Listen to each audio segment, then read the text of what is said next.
Kada yra parama, viską gali pasidaryti daug greičiau, daug lengviau, o kada reikia savom lėšom daryti, tai visko mes ir pradžioje, aišku, ir skolinomės, ir viską, žodžiu, tikrai nebuvo labai lengva, nebuvo paprasta.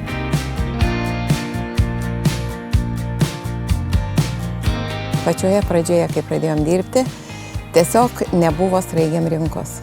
Nebuvo normalios rinkos, nebuvo kur dėti, mes patyrėm gana didelius nuostolius, tiesiog davėm žaliavą ir užaugintas sraiges, žodžiu, mums nemokėjo pinigų.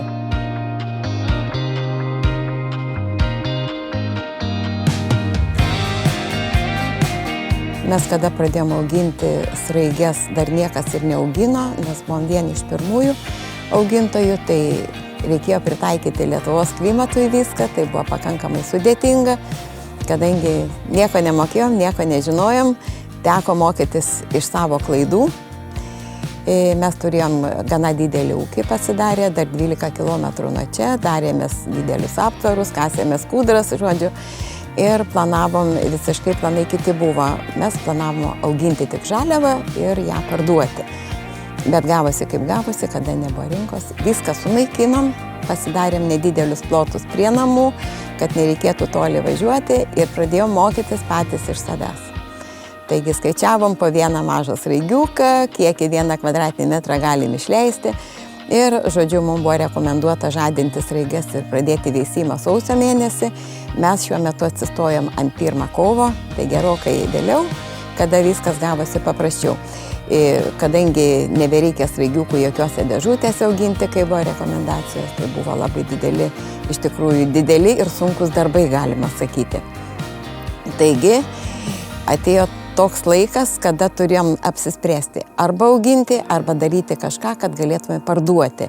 Taigi, sumastėm daryti perdirbimo cechiuką, bent jau mažiuką, ir tada jau kreipėmės paramos, tikrai labai norėjom, kad kažkiek valstybė paremtų, nes tikrai buvom jau labai daug pinigėlių įsileidę visur ir pastatų statėmės, ir, žodžiu, kūrėmės. Bet tai pirmą kartą negavome, paskui perteikėme paramėlę ir tada jau gavome mes 15 000, tą dieną tokią paramą. Aišku, pagelbėjo, pasidarėme valymo įrengimus, pasistatėme ir dar gavome mašiniuką nusipirkti su šaldytuvu, kad galėtume kažkur pavažiuoti, išnešti savo produkciją, kadangi mums jau tokio šaldytuvo kaip ir reikėtų. Tai buvo 20 metais, mes gavome paramą, 20 metais jau gegužės mėnesį mums patvirtino.